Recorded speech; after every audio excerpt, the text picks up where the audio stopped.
Hello, leader. You've tuned into a brand new series all about hot topics for small business owners. I'm kicking it off with this episode all about firing. Yeah, it's not fun. And even as experienced at it as I am, it's something I never look forward to. It's tough for the team member and whoever is doing the firing. My clients often tell me that firing is one of the most scariest things they've ever had to do.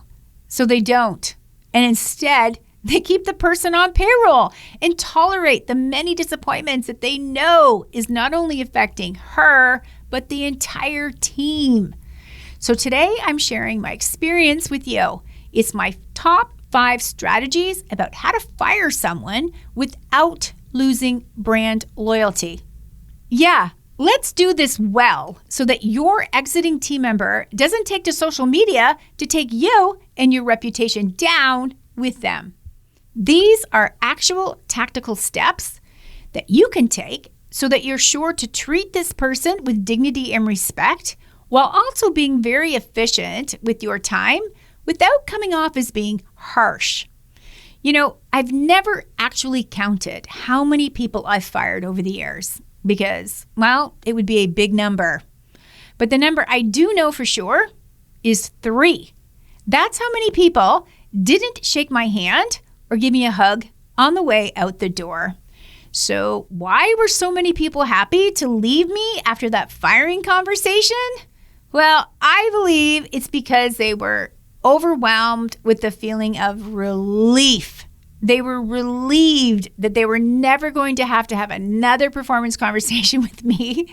And they knew that throughout all those conversations, I really did work with them to try and help them improve. And they had just decided that even though I wanted them to step up, they were not going to. So it was time for them to go. This could be your experience too. So come on, let me share these 5 top tactics with you that I have used over and over again. And my clients certainly use them over and over again too. Let's do it. Welcome to the Stacking Your Team podcast. If you are a woman who owns a small business and you'd like to learn how to lead your team so they don't need you to hold their hand, you are in the right place. I'm your host, Shelli Warren. I've led winning teams in retail, innovative technical teams at a Fortune 50 corporation, and coached many remote teams to win at work. And in case you're wondering, no one escapes team troubles, including me. You already know that the people side of running your business can be tough. I'm here to help. So let's jump into today's episode with a little reminder that the team that got you here may not be the team that will get you there. Long-term success of your business. I am so thrilled to see you stepping up into the role of CEO for your business. I'm honored to have the chance to watch you in action. You get it, that a team will always outperform the individual. You're now basking in the white space on your calendar that you have because you've built a team who have taken over aspects of your business so that you can concentrate on other projects that are driving growth. You're giddy over the fact that people are working hard every day to serve your customer base, and they're also so darn creative and insightful doing it. You're settling into that role of CEO, planning days out of your business so that you can focus on those $10,000 tasks and developing your leadership skills so that you can provide coaching and feedback to your team. On today's episode, we're diving into one of those high-value CEO tasks, firing. Yes, that topic that's not often talked about, but it's definitely on our minds. Doing it well takes insight, planning, and care as you make your decisions to release a team member. Today, I'm offering you a mini training on how best to fire a team member without losing brand loyalty. That's key in today's climate of online openness and the ease in which brands' image, reputation, and customer loyalty can be greatly impacted by one negative tweet or post. You'll want to handle these situations with grace and dignity for all of your team members. I'll also share a little bit of insight with you at the end of the episode about what it means to terminate with cause. So are you ready to stack your team, knowing that there will be times when you'll need to release a team member? So have you ever been fired? I have. When I was 20, I was working for a large telecommunications company, whereby I had quickly climbed the ladder to become an executive assistant to the head of a key department. It was tough. Some people resented my fast tracking. A year later, when my boss accepted a transfer to Vancouver, he asked me to come along and had negotiated a role for me. I deeply respected this man. He had provided me insightful coaching, leeway to make decisions on his behalf, and continued to add responsibility to my role each quarter, stretching me. I was torn, as he had done a fantastic job grooming me, raising awareness of my capabilities, and even at that young age, I knew the windfall that he had bestowed upon me. I also knew the controversy that came along with it. After much thought, I declined the offer. I was simply thinking too small at the time. So what happened next? Well, the HR department moved me over into a mediocre admin position for a different department, and within a month, they fired me. They said I was better suited to support a single leader rather than an entire team, and that Frank was my champion, and therefore, when he left, so did my support. Oh my gosh, I could write a book on that messaging and the learnings I had at that moment. I practically ran out of there, and then I set about to change my career strategies forever. I still feel the burn of shame from that one-to-one. Jeepers, I was so naive. Getting fired is such a big deal. I'll never forget how uncomfortable it was for me to tell my common-law boyfriend at the time and my friends and family. People were visibly shocked, not about how or why I got fired, but that I got fired at all. Yikes. Now, when I work with clients who are struggling with finding the right time, the right words, and the right reasons to terminate a team member, I'm often taken right back to that day and just how messed up it all was. But you're a leader who has a whole different approach to building a team. You know that ideally you want to build a team that can grow alongside you as your business grows. You're willing to invest in their development and set processes in place to check in with them, using a give and gets method whereby they give you feedback and they get meaningful feedback in return. You're not making this decision on a whim or on the basis of gossip. You're not taking it lightly that a team member is underperforming and you've had to spend significant time, energy, and resources providing additional support. So now you're ready to move forward with your decision, even though you know that getting fired is one of the most stressful moments in the lives of anyone. So let's consider this. Most terminations are not sticky.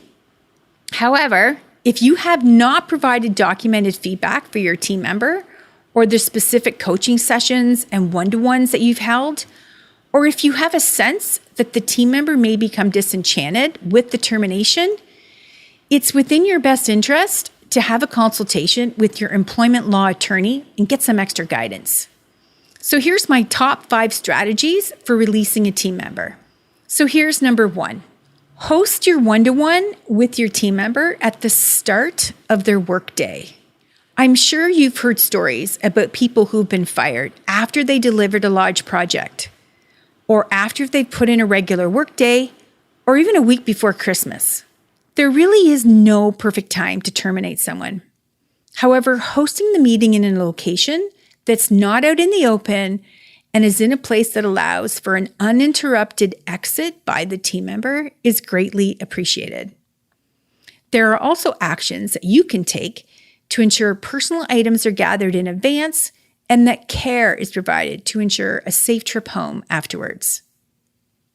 Number 2, keep your messaging clear and concise, eliminating any emotions on your part. This is a very short conversation. Too many leaders drag this out, making it even more uncomfortable. It's not about you or how you feel, so don't use phrases such as, "I feel really bad about what I have to say to you," or "I'm just crushed to have to tell you." Other leaders get caught up in the plight of the team member, who, if given enough time, will want you to reverse your decision. This is why you so often hear the phrase, "hire slow, fire fast." The conversation is quick and factual.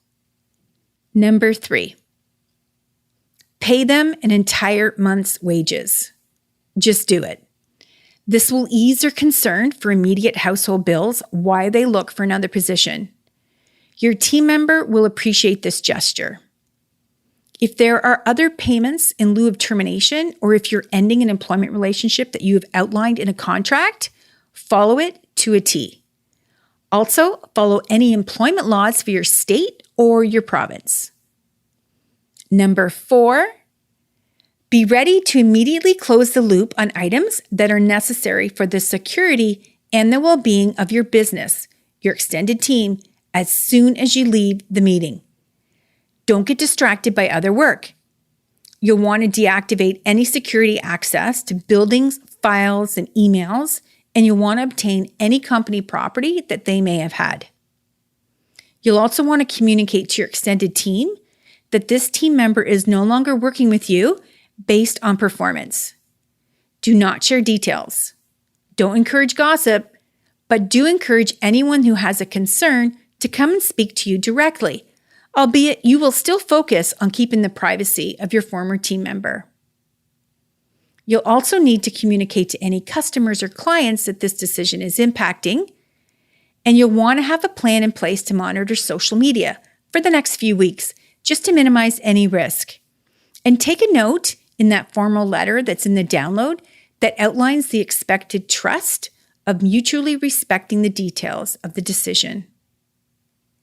Number 5, deliver on the promises you outlined in your one-to-one. So things like pay the team member promptly, and this includes any outstanding invoices there may be, vacation, or sick days. You want to provide any necessary documentation to ensure that they can easily get unemployment insurance as they search for another role. You'll also provide a confirming letter of termination that outlines the date you met with your team member and the outcome. And you'll also want to provide any severance documentation. And here are a few more things to consider. Get a good night's sleep. Clear your calendar for that morning and remind yourself that you're doing the right thing, and that means for your business as well as for your team member. The mindset as you prepare for this meeting is that of coming from a place of servant leadership, where you want all of your team members to thrive, not simply survive.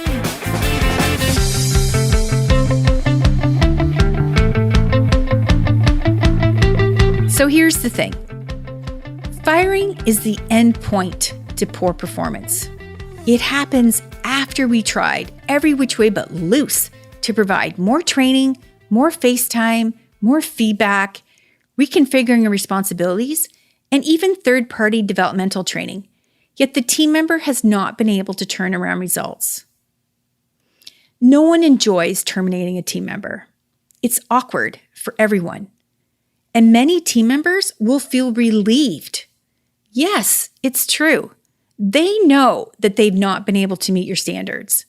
They know this because you and your team have been providing feedback for them all along.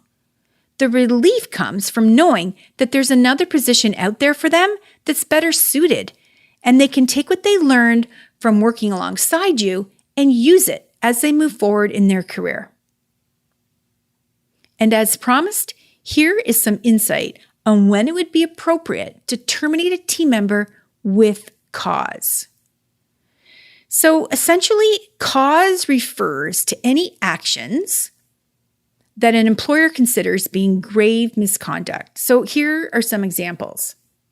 So if a team member violated a company code of conduct or an ethics policy, or if there was failure to follow a company policy, if there was a breach of a contract, if there was any violence, any threats, any stealing of any money or property, lying, including falsifying records, extreme insubordination, harassment, convictions of a crime, or watching any pornography online. So essentially, anything that is a breach of the HR policies and guidelines that you have within your business and your company, any breach, significant breach, would warrant a termination for cause. And of course, as I mentioned at the top of this episode, most terminations are not complicated. They're more often a performance issue rather than a breach in company policy or principles. I hope this episode gave you a lot more confidence and a plan to get prepared to be able to terminate someone in such a way that they really do walk away from you with their head held high and their dignity intact, and where they will feel like you supported them throughout this uncomfortable journey, and therefore they're owning the outcome themselves, so that they will not feel the need to ruin your reputation, either for you personally or for team members or for the brand itself. Letting someone go is not only difficult for you to do and for the team to kind of deal with the aftermath of it, but let's get real. Having to go home and tell your family and your friends that you lost your job is one of the most difficult things that any person will ever have to do. I know that you take these conversations really seriously, and I know that this particular episode will probably become one that you keep on file, so that every time you do need to let someone from your team go, you're going to come back and listen to this one over and over again. At least that's what my clients tell me, that there are particular episodes that they just keep on a running list, and when the situation arises, they know where to go to kind of get submerged into a headspace as to where they need to be to go and do these difficult things. So I take my hat off to you for knowing that the individual that you have on your team is no longer fit, and knowing that it's time to do something about it, and knowing that it really is time to bless and release them and send them off into the world of work, where they can go and find their very next best career move that will be a much better fit for them. Hey, here's something else that you need to know. I'm welcoming new people into my circle right now. And to quickly answer the most popular question I get when I first meet someone, yes, it really is me who will be your advisor. You don't have to worry about being duped again by joining a coaching program and then never seeing or rarely seeing that person again. Nope, it really is me who is on every group call, every training session, and every strategy session, including inside the team leader program, where your highly valuable team members get access to training, tools, and my coaching. So if you have a team of 5 or more at your brick and mortar or your online business, why not honor who you are and what you've been driven to do by taking the next 6 months and joining the Leadership Lab or working with me one-on-one? It's the best way to go beyond the Stacking Your Team podcast. You get access to me and other incredible women who have a wealth of experience to share with you. Become a client, get the help you need, and then watch your team improve. Watch your calendar get freed up, and watch how adding a few simple structures into how you run your team will spill right over across your whole business. Apply today directly from the website or the link that's in the show notes. You know, leadership can be exciting, challenging, and lonely at times, so don't go it alone. Let me help you create the team and the leadership structure that you've been craving. So until next time, remember, if you have a dream, you need a team. So let's get stacking yours today.